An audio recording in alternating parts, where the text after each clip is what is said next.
5 days after major spine surgery, I could barely stand without pain shooting down my back. My doctor had ordered complete rest for 6 weeks.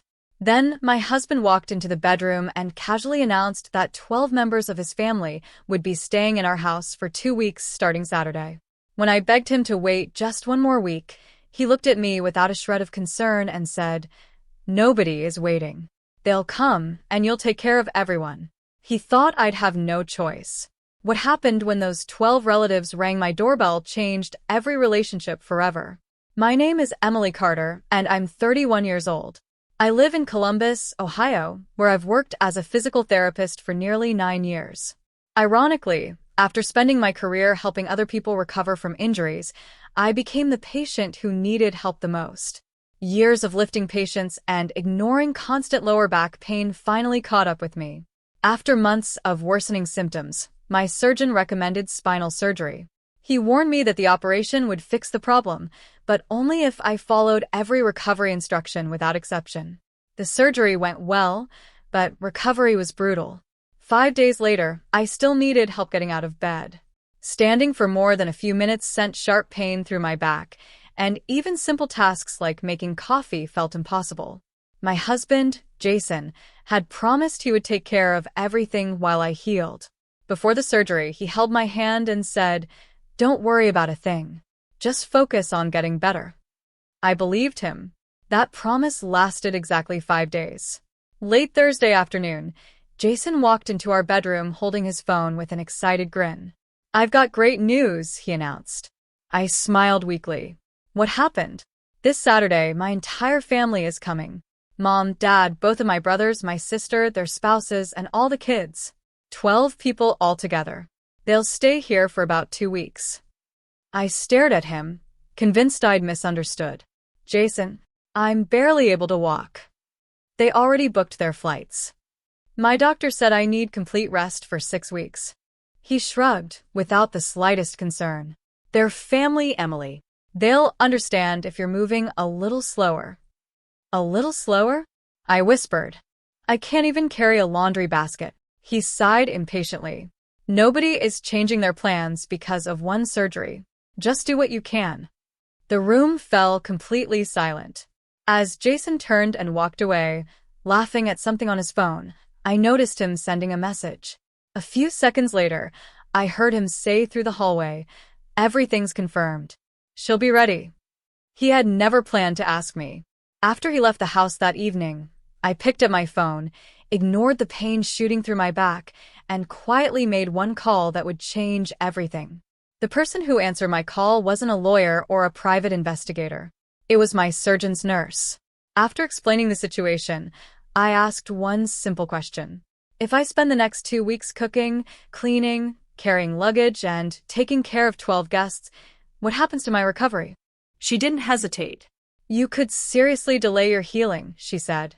"In the worst case, you could damage the surgical repair and need another operation." A few minutes later, my surgeon personally called me back. "Emily," he said firmly, "I'm updating your discharge instructions today. No lifting, no prolonged standing, no housework, and absolutely no hosting visitors. If anyone questions it, they can call my office." Those words lifted a weight off my shoulders. I printed the updated medical instructions and placed them inside a folder with my medication schedule, physical therapy plan, and follow-up appointment details. Then I called my older brother, Daniel. Daniel had always been protective without being controlling. After listening quietly, he asked only one question. "When do you want me there?" "Saturday morning. I'll bring the SUV. You won't have to lift a thing." Next, I called my best friend, Melissa, who worked with me at the rehabilitation clinic. "If you need somewhere peaceful to recover after your appointment, my guest room is always open," she said. I thanked her, but explained Daniel already had a plan. By Friday afternoon, my overnight bag was packed. Comfortable clothes, my medications, ice packs, recovery pillow, phone charger, every important document. Nothing more. Jason noticed the bag sitting beside the bedroom chair. "What's that for?" "Oh," I said calmly, "just making sure everything is organized." He smiled, completely misunderstanding. "Good. Mom says everyone's excited.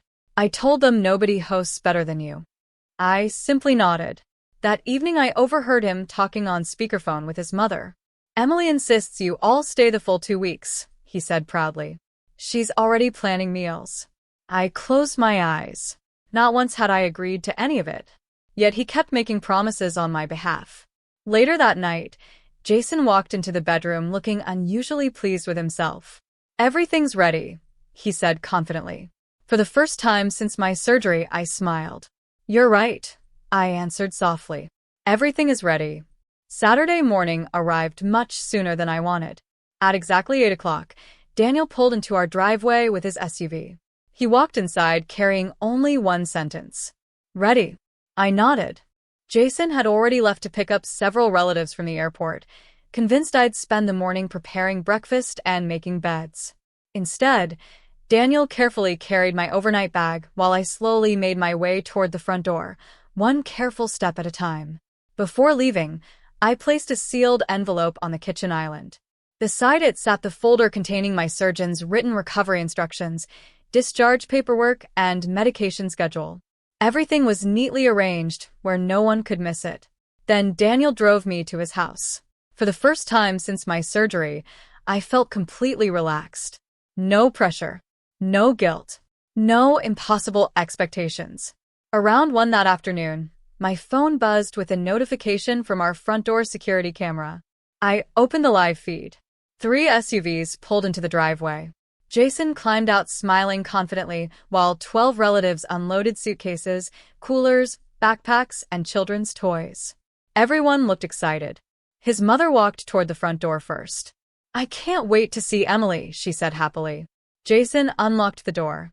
The family stepped inside. A few seconds later, confused voices filled the living room. Where is she? Is Emily upstairs? Why are the lights off? Jason looked around before noticing the envelope sitting on the kitchen island. He opened it. Even through the security camera, I watched his confident expression disappear. He began reading aloud. Welcome, everyone. I truly hope you enjoy your family time together.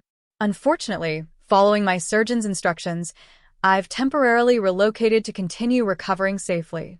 Since Jason planned this visit without discussing it with me, he'll be taking care of meals, groceries, transportation, laundry, cleaning, and anything else our wonderful guests may need.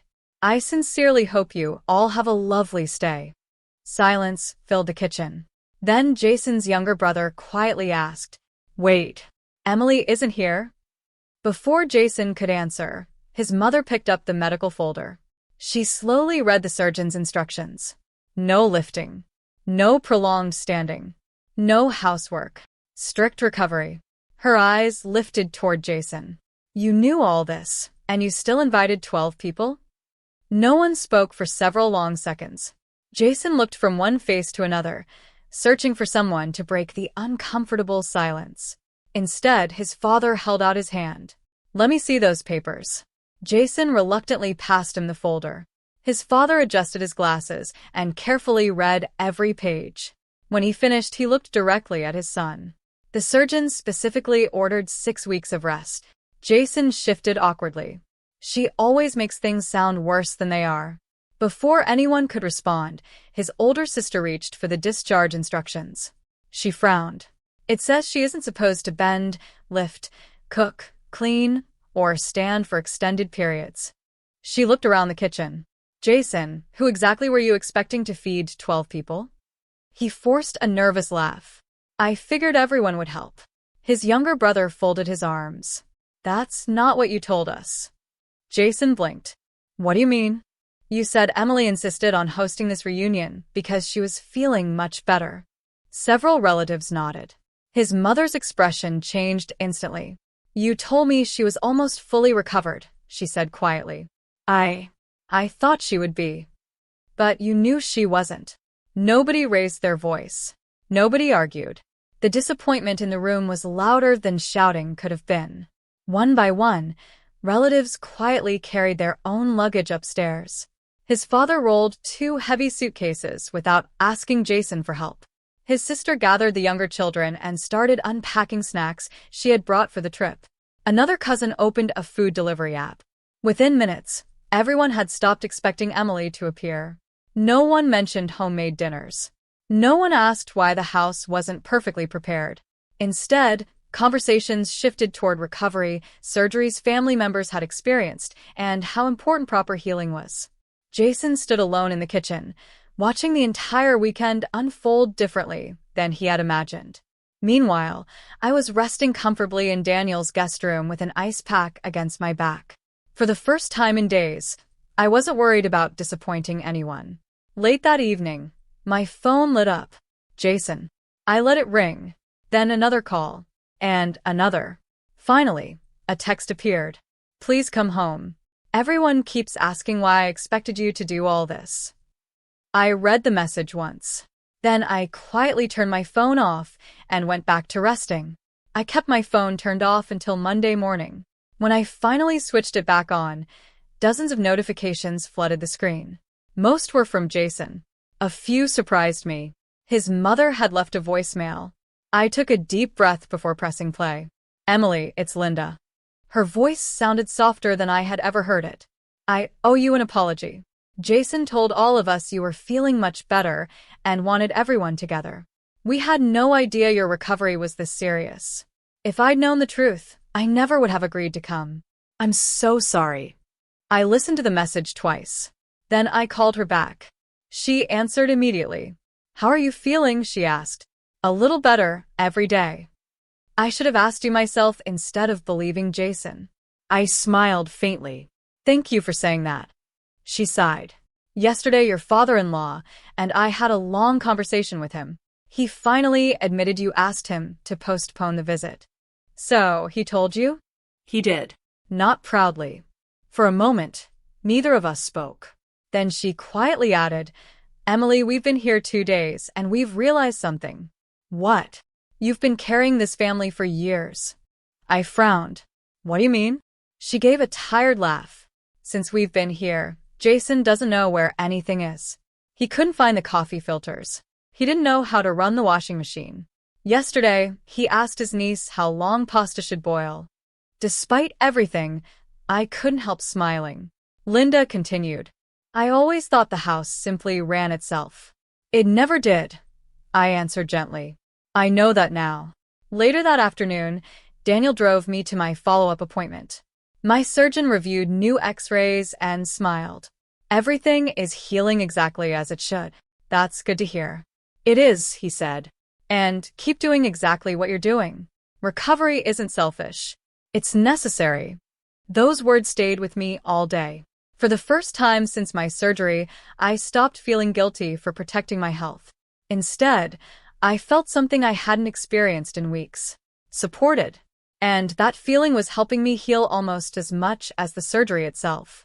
Nearly 2 weeks after I left, Jason asked if he could visit me. I didn't answer immediately. Finally, I agreed, but only because Daniel would be home. When Jason arrived, he looked different. Not dramatic. Just exhausted. There were dark circles under his eyes, and for the first time in years, he didn't walk into a room acting like he already had all the answers.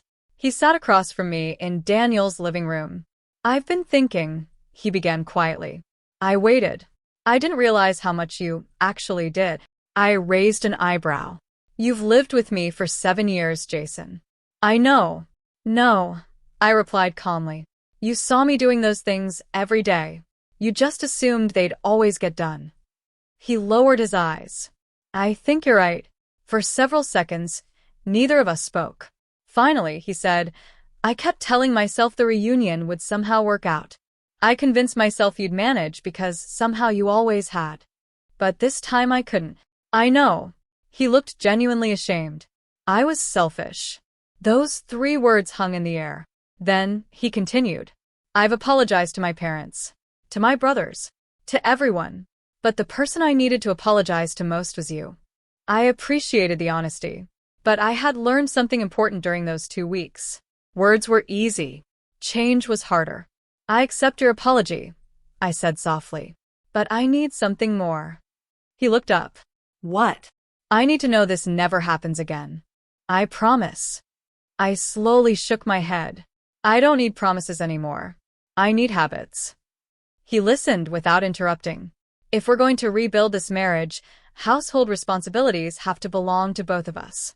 Family decisions have to be made together. And when I'm hurting, I need a partner, not someone who volunteers me for more work." Jason nodded. "I understand." Over the following weeks, he proved it instead of repeating it. He adjusted his work schedule, handled groceries, cleaned the house, learned to cook simple meals, and drove me to physical therapy without being asked. For the first time in a long while, his actions finally began matching his words. 6 months after my surgery, my surgeon shook my hand with a smile. "You've recovered beautifully," he said. "Just remember what got you here. Your spine may be stronger now, but protecting your health should never stop." Those words stayed with me. A week later, I returned to work part-time before gradually building back to my normal schedule.